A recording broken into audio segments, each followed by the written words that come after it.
लाडकी बहीण योजना अत्यंत महत्त्वपूर्ण आनंदाची अपडेट असणार आहे.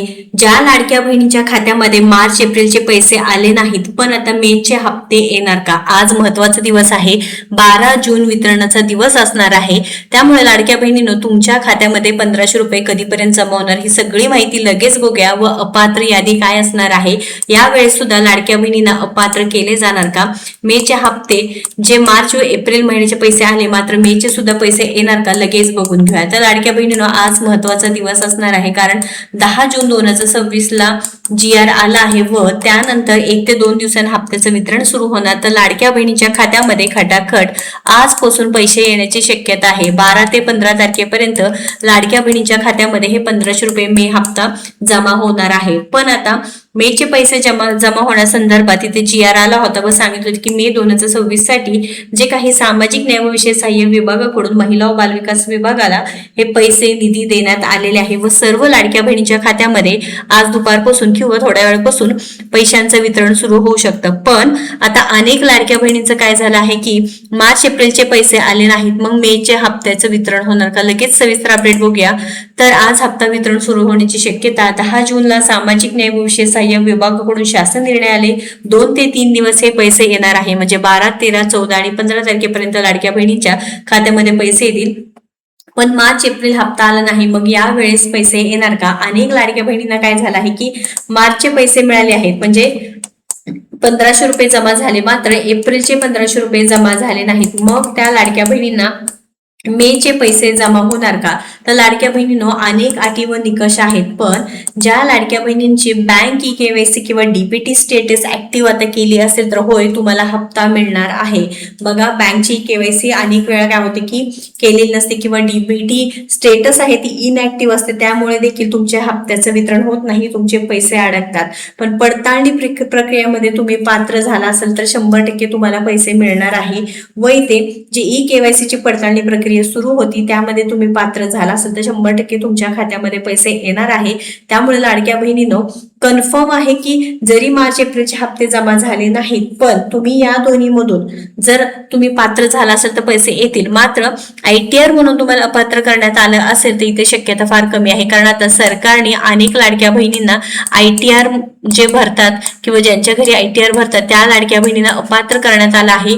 पण इथं हे चेक केलं नाही की ज्यांचं उत्पन्न 2.5 लाखांपेक्षा जास्त नाही पण त्यांनी ITR भरला आहे किंवा कधी जुनं ITR आहे ते सुद्धा तिथे रिमार्क्स मध्ये चेक केलं जातं. आता हे रिमार्क कुठे येणार आहे ते सुद्धा लगेच बघूया आपण.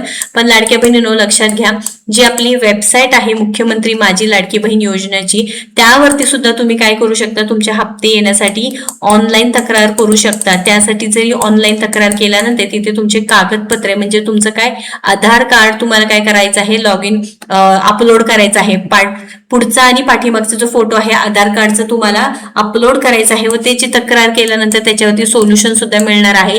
तुम्ही जर पात्र झाला तर 100% तुमच्या खात्यामध्ये पैसे जमा होणार आहे. मात्र त्यावेळेस मेचे म्हणजे आता तुम्ही काय करणार आहे, तक्रार करणार आहे, मग चेकिंग होणार आहे. पात्र झालं तर मेचे हप्ता येणार नाही पण पुढील सर्व हप्ते तुमच्या खात्यामध्ये जमा होणार आहे. जरी असं अनेक बहिणींना असं झालंय की 1-2 महिन्याचे पैसे आले नाहीत किंवा त्यावेळेस अपात्र करण्यात आलं, त्यानंतर कागदपत्रे अपलोड केले किंवा तुम्ही तक्रार केली व त्यानंतर पुढील महिन्यापासून तुमच्या हप्त्याचे पैसे जमा झालेले आहेत, असं सुद्धा झालेले आहे. आता ही संपूर्ण प्रोसेस आपल्या चॅनलवरती दाखवणार आहे, त्यामुळे आपल्याला सबस्क्राईब करून ठेवायचं आहे. अर्जदार लॉग इन वरती जा, संपूर्ण माहिती तुम्हाला फिल करायची, त्याचा व्हिडिओ वेगळा बनवूया कारण अर्जदार लॉग इन केल्यानंतर एक प्रोसेस असणार आहे. त्यानंतर तुम्हाला काय करायचे आहे, ऑनलाईन तक्रार करायची आहे. तक्रार केल्यानंतर त्या रिमार्क्स मध्ये सगळी माहिती असते बघा. त्यानंतर तुम्हाला कारण सुद्धा येते की तुम्हाला अपात्र का करण्यात आलेलं आहे, कागदपत्रे कोणते अपलोड करायचे आहेत. अनेक लाडक्या बहिणींना जे कागदपत्र अपलोड केलं नसल्यामुळे सुद्धा काय झालेलं आहे, अपात्र करण्यात आलेलं आहे. तर आता तुम्हाला वाटत असेल की आम्ही सर्व जे काही ITR भरत नाही किंवा आम्हाला तक्रार करायची नाही किंवा तुम्हाला अपात्र करण्यात आलेलं आहे. बघा, मुख्य कारण म्हणजे तुम्ही महाराष्ट्र राज्याचे रहिवासी नाही किंवा तुमचं उत्पन्न 2.5 लाखांपेक्षा जास्त आहे किंवा आयकरदात आहे, तुमच्या कुटुंबातील सदस्य आयकरदात आहे, 2.5 लाखांपेक्षा तुमचं उत्पन्न जास्त आहे किंवा सरकारी कर्मचारी आहे किंवा तुम्ही लाडकी बहीण योजनेअंतर्गत दुसऱ्या कोणत्याही योजनेचा तुम्ही लाभ घेताय. या कारणामुळे जर अपात्र करण्यात आलं तर तुमचे पैसे तुम्हाला कधीही जमा होणार नाही.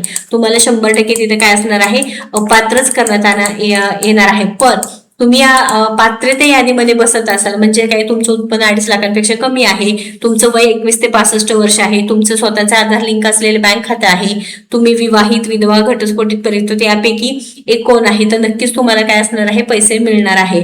तर कोणत्या लाडक्या बहिणींना पात्र केलं जाणार आहे, कोणत्या लाडक्या बहिणींना अपात्र केलं जाणार आहे, आपण स्पष्टपणे सांगितलं आहे.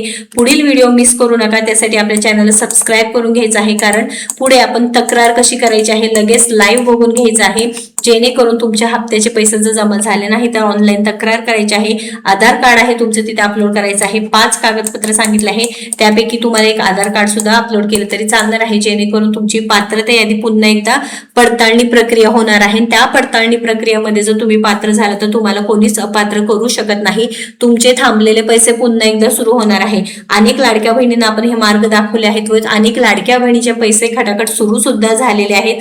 बंद पडलेले पैसे पुन्हा एकदा या योजनेअंतर्गत तुम्ही पात्रता झाल्यानंतर, पात्रता पडताळणी झाल्यानंतर तुमचे पैसे सुरू होणार आहेत. तर आज एक महत्त्वाचा दिवस आहे, पैशांच्या वितरणासंदर्भात महत्त्वाची इथे अपडेट असणार आहे, त्यामुळे जास्तीत जास्त लाडक्या बहिणींना शेअर करायचं आहे. या संदर्भात काहीही तुम्हाला प्रश्न असू द्या, काही अडचण असू द्या, तुमचे हप्ते बंद झाले आहेत, केवायसी संदर्भात तुम्हाला काही प्रॉब्लेम असू द्या, नक्कीच कमेंट करून सांगा. आणि अशाच महत्त्वपूर्ण अपडेटसाठी आपल्या योजना यात्राला सबस्क्राईब करा. धन्यवाद.